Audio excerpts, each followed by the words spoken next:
비만학회의 비만 바로 알기, 비만에 대한 오해 바로잡기 프로젝트 비바알의 이유미입니다. 오늘은 고대 안암병원 한병덕 교수님과 함께 비만 언제까지 치료할까라는 주제로 이야기를 나눠보도록 하겠습니다. 안녕하세요, 교수님. 네, 안녕하세요. 고대 안암병원 가정의학과에서 근무하는 한병덕이라고 합니다. 반갑습니다. 네, 반갑습니다. 네. 어디선가 또 갑작스럽게 소리가 들리기 시작하는데요. 들리시나요? 이 소리? 네, 이제 들리는 것 같습니다. 네, 바로 사연이 도착한 소리입니다. 네. 네. 네, 한번 사연 들어보고 가도록 하겠습니다. 제가 병원에서 비만이라는 판정을 받았는데요. 판정을 받고 나서 한 달 동안 열심히 다이어트를 했는데 체중 줄이는 게 너무 힘들어요. 제가 지금 3kg 정도 빠졌는데 이 정도만 돼도 몸이 가벼운 것 같고 나름 만족스럽거든요. 비만 치료 계속 해야 될까요? 도대체 언제까지 해야 될까요? 라고 비만 치료 중인 A씨께서 사연을 보내주셨습니다. 교수님, 이 사연 어떻게 들으셨나요? 사연자분께서 비만을 진단받았다고 하셨잖아요. 네. 그렇다면 비만이라는 질병이 어떤 정의를 한번 다시 생각해 봐야 되는데요. 비만은요, 단순한 몸무게 외모를 얘기하는 것이 아니고요. 우리 몸에 불필요한 지방이 뭔가 과도하게 쌓여서 몸을 아프게 만드는 만성 질병 상태를 말하거든요.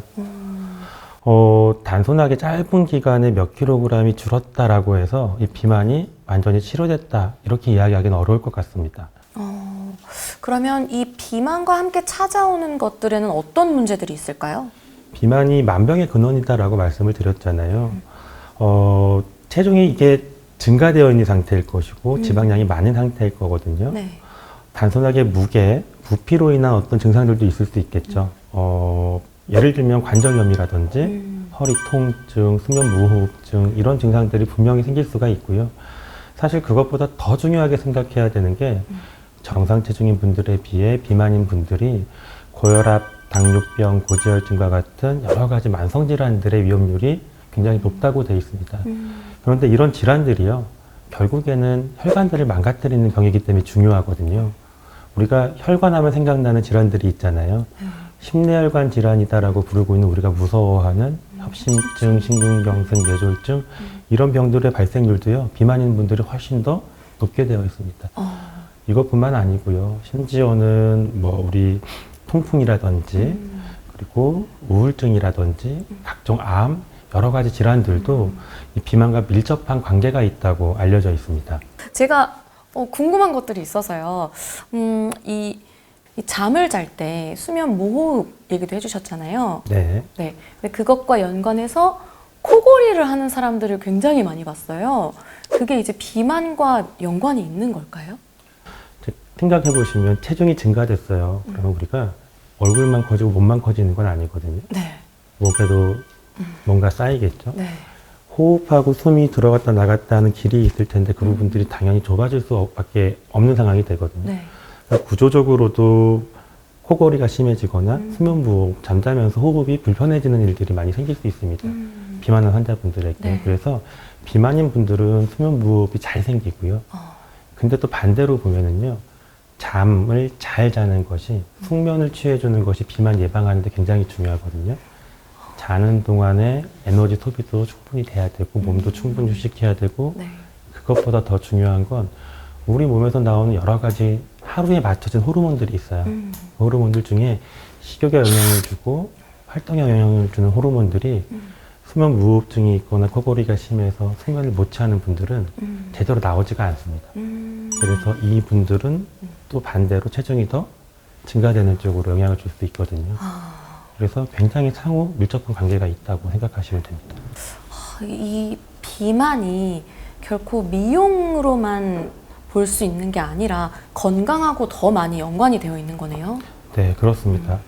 이게 우리가 비만을 치료한다라고 생각하면 이제 보통 분들이 어떻게 생각을 하시냐면 체중을 감량해서 뭔가 외모적인 어떠한 개선을 시키는 것들, 이런 개념들을 많이 생각하시는데 실제로 중요한 것은 비만인 분들이 체중을 감량시킴으로써 건강을 더 얻을 수 있다라는 거거든요. 저희 비만학회에서 제공하고 있는 자료들을 가만히 보시면 비만 1단계라고 우리가 분류하고 있는 BMI 체질량 지수 25에서 29.9 사이인 분들이요. 정상 체중인 분들과 비교를 했었을 때 당뇨병의 위험률이 6.4배나 높고요. 뇌졸중, 심근경색 같은 경우도 1.6배나 높아진다고 되어 있습니다. 꼭 비만은 치료를 해야 되는 질병입니다. 듣다 보니까 좀 두려워지는 것 같은데 이 비만 어떻게 치료해야 되는 거예요? 앞서 사연에서도요, 한 달 동안 3kg 정도 체중 감량했다라고 말씀을 하셨던 것 같은데요. 짧은 기간에 몸의 불편함을 해결할 정도, 외모의 만족감을 느낄 만큼의 체중 감량을 한다 그래서 이게 비만이 치료됐다라고 보기는 어렵습니다. 그러니까 1차적으로 생각하면 체중을 5에서 10%좀 줄이면 1단계로는 우리가 성공했다라고 생각할 수는 있을 거예요.